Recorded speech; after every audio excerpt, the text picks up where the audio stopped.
Hi everyone, and welcome back to season 2 of Will It Pair. This time around, we're just trying out some new pairings, and for this particular episode, we are doing vegan pairings with the wine. So we do get a lot of people who want to book our food and wine pairing, but are nervous because they are vegan or vegetarian, and they're worried that they won't enjoy the pairing as much. And we try and work with our chef partners to come up with vegan options because not everybody eats meat, not everybody eats seafood. We've done a completely vegan menu in the past, and it was actually exceptional. I actually did it too to see if it worked. Should we taste the wines first, or? Yeah, let's do that. Let's do that. Okay. So 2017 Trine. Wow. Hail, I feel friend. like it's been so long. Good bit of acidity. Yeah. Nice and cool, but really bright acid, really bright red fruit. 2017 Cab. The tannins were on that Trine, pretty well balanced, not super grippy. Starting to get grippier. The fruit's starting to get darker, sort of progressively when you go across the board here. Much darker. Yeah, not as grippy as the Cab, for sure. Yeah, rich but dark, rich fruit flavors. Yeah.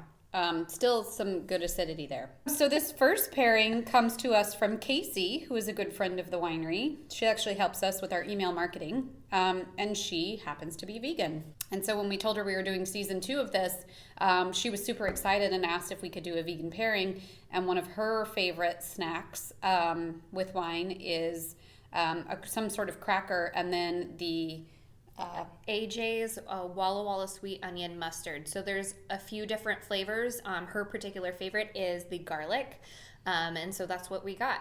And then we've paired it with a multi-grain cracker from Mary's Gone Crackers. People might think that mustard wouldn't pair with big red wines like these, but your best friend when doing food and wine pairings, your two best friends are fat and acid. And so that mustard has some acidity in it, but our wines have a good amount of acidity in them, so it's a good pairing.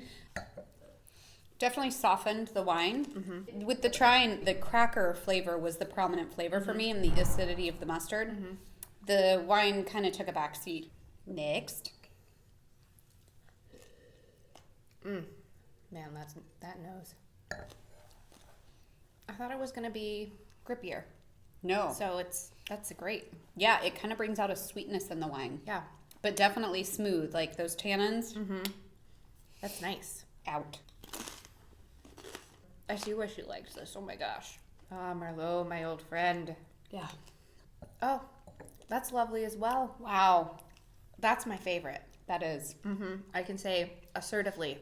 Yeah. Favorite with the mustard. And again, we talked about our Merlot. Dense, dark, powerful. Mm-hmm. Really stands up to that mustard and the cracker. Yeah. And whereas the other two were a little more subtle, the Merlot's like, hey there. That's nice. Just a little more. Yeah. One more sip. Okay, 2. Cool. Really pretty. Yeah.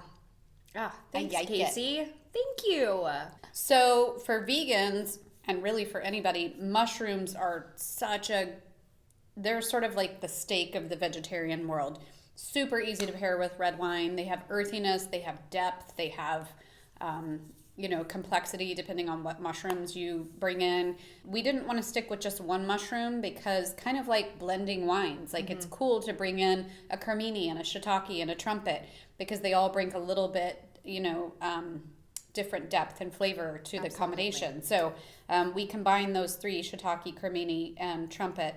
Sauteed them with a little olive oil, shallots, salt, pepper, and a wee bit of soy sauce. That's her secret. Mm-hmm. It obviously helped with a little bit of color, which is nice, but it also just gives it that umami. This earthiness is really going to play well, as we have learned in the past, play well with our wines. Here we go. Dig in. Brought out the thyme. Brought out the olive oil for me. Yeah, the thyme and the olive oil, like that's really front and center. And this tasted super bright. Yeah, it brought out the brightness of the wine and kind of the herbaceous qualities that are part of this dish. Next. No. I like that. Yeah. Mm-hmm. That herbaceous quality kind of faded into the background a little bit. And the wine is a little more prominent on this one. Yeah, for sure. But definitely, and we've noticed this before, brought out some of that dusty minerality. Yeah. I really like that too. Yeah, That was but good. I think I like that better with the Merlot than that. Like, that was still my favorite pairing, the mustard cracker and the Merlot. Overall, absolutely. But I think the Merlot wins this vegan pairing so far. Yeah, which is crazy. Yeah. That's what we tend to pair our richest dishes with. Yeah. Yeah, blew that conception out of the water that vegan can't be rich. That's right. Who knew?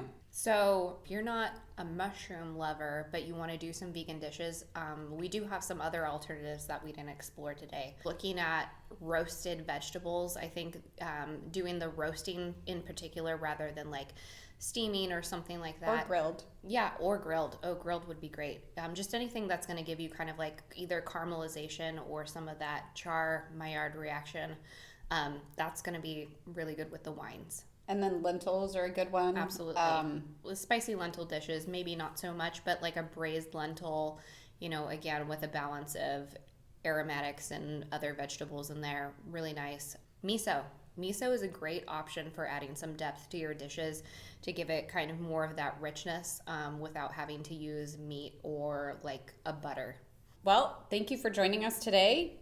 Will it pair? Yeah, absolutely. If you have any dishes you want us to try, anything that you're too scared to try and you would like us to try, we're probably game.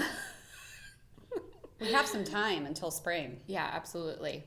So, yeah, thanks for joining in.